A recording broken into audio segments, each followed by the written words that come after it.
তাআলা আমাদেরকে দুনিয়াবি এই পদ পদবী নেতৃত্ব কর্তৃত্ব খবরদারি বাহাদুরি অহংকারী থেকে আমাকেও হেফাজত করেন, আমাদেরকেও হেফাজত করেন। আল্লাহ তাআলা আমাদেরকে হেফাজত করেন।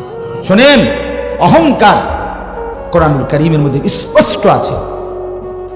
ইবলিসকে আল্লাহ তাআলা বলছেন, যেদিন ইবলিস সেজদা দেয় নাই সেদিন আল্লাহ তাআলা বলছেন, ইবলিস তুমি কিন্তু অহংকার করলে, অহংকার করলে। ফামা ইয়াকুনু লাকা আন তাতাকাব্বারা ফিহা, ইবলিস আমি আল্লাহর সামনে অহংকার করা সাজে না। আল্লাহ সেদিনই বলে অহংকার করলি ইবলিস। এরপরে আছে কোরআনে, আলাইসা ফি জাহান্নামা মাসওয়াল লিল মুতাকাব্বিরিন, সরাসরি কোরআনের আয়াত।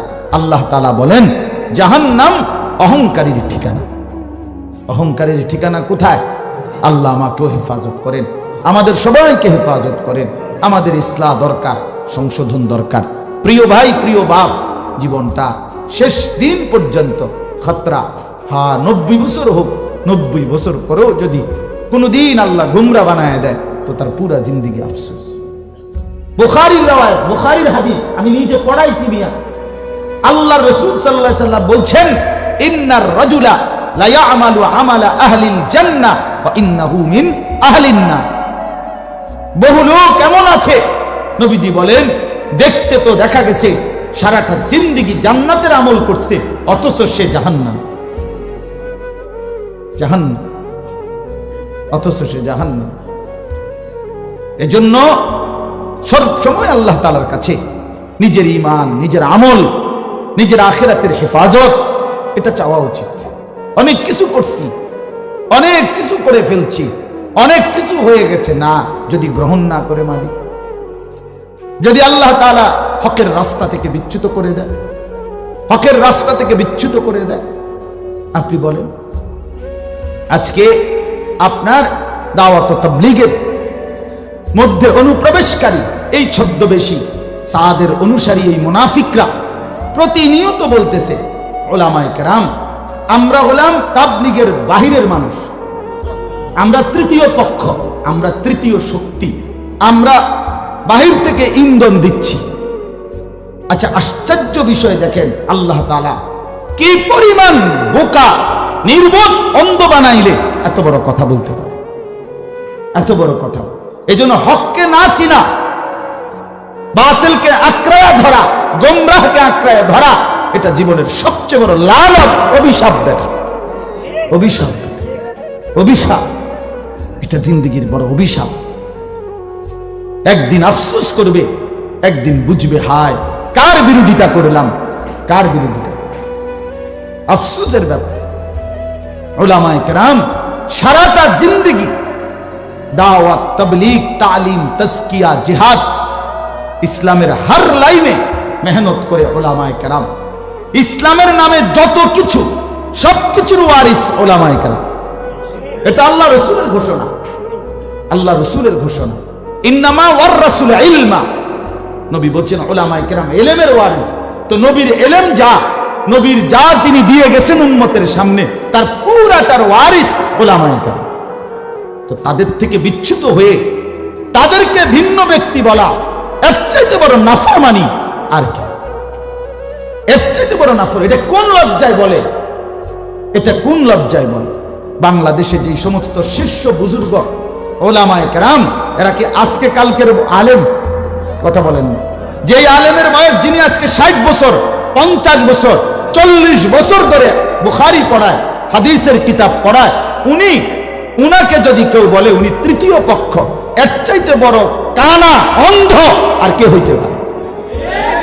এই জন্য আমরা বেশি আফসুস করতেছি, এদের জন্য আফসুস করতেছি, খুব বেশি আফসুস করি। আহা কি করলাম, আহা কি করলাম, নিজের আখিরাত এভাবে বরবাদ করে দিলা, নিজের পরকাল এভাবে বুঝি নষ্ট করে দিলা। আল্লাহ রাসূল সাল্লাল্লাহু আলাইহি সাল্লাম যেই পবিত্র ঘোষণা দিয়েছেন উলামায়ে কেরামের বিষয়ে, তোমরা তাদের থেকে নিজেদেরকে বিচ্যুত মনে করে ঘোষণা করে এরপরে তাদের সাথে মোকাবেলায় দুর্ভাগ্য, বদনসিব আর কেউ হইতো। আমি কিতাবে নিজে পড়ছি, বুজুর্গানে দ্বীন বলছে উলামায়ে কেরামের রক্ত বিষের মতো, বিষের মতো, অর্থাৎ বিষ যেরকম ধ্বংস করে দেয়, উলামায়ে কেরামের পবিত্র রক্ত যে ঝরায়, আল্লাহর কসম সে তার গোষ্ঠী সুদ্ধা ধ্বংস হয়ে যাবে, নির্বংশ হয়ে যাবে, নির্বংশ হয়ে যাবে। ইন্না শানিআকা হুয়াল আবতার, আবতার। আল্লাহ কোরআনে ওয়াদা দিছে বন্ধু, আজকে রাসূল আপনাকে যেই বেঈমানরা তিরস্কার করে, আমি আল্লাহ ওয়াদা দিলাম আপনাকে মন্দ বলে যেগুলো, এরা আবতার, এরা বংশহীন, নির্বংশ হয়ে যাবে। এই জন্য আজকে রাসূলুল্লাহর বিরোধিতাকারী ওদের কারো বংশের কেউরে বলে একটা তাবিজের জন্য একটা অনুমান দরকার। আবু জেহেলের বংশের কোন লোকের যদি একটা কিছু পাওয়া যাইতো তাহলে এটা দিয়ে তাবিজটা ভালো হইতো, এর মতো খুঁজে পাইতো নাই। এদের নির্বংশ, এদের নাম গন্ধ। পৃথিবীর কোন মুনাফিকের, কোন ষড়যন্ত্রকারীর নাম নিশানাও নাই, নাম নিশানাও নাই, নাম নিশানাও নাই। এজন্য এটা ইনসাফের সাথে ভাবা উচিত।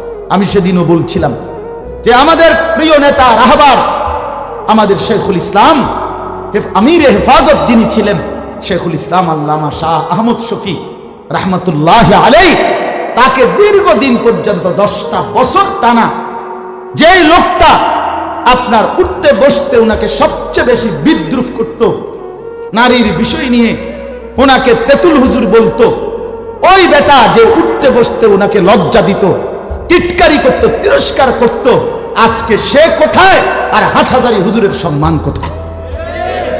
আজকে কোটি কোটি মুসলমানের ইমানদারের কলিজায় তার প্রতি সম্মান, আর ওরে এখন তখন আপনার থানাতে আসামি হিসাবে কোর্টে আনা নেওয়া করে তো মানুষে ফোঁসা ডিম মারে, আরে ডিম মারে।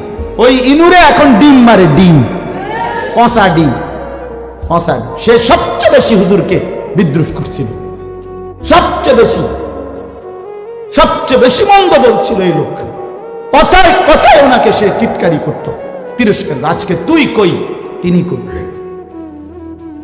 ইন্তেকালের পরেও আল্লাহ তাআলা উনার ইজ্জত রাখছেন, আর তুই জীবিত অবস্থাতেই ফসা ডিম, আর এরপরে কবরে গেলে না বুঝবা বাকি ফিডাডা কারে কর, এরপরে না বুঝবা, সামনে তো রইছে আর। কাল্লা সাউফা তাআলামুন, আল্লাহ বলছে কবরে আইসো নাফরমান, আমি তোমারে বুঝায় দেব আমার নাফরমানি।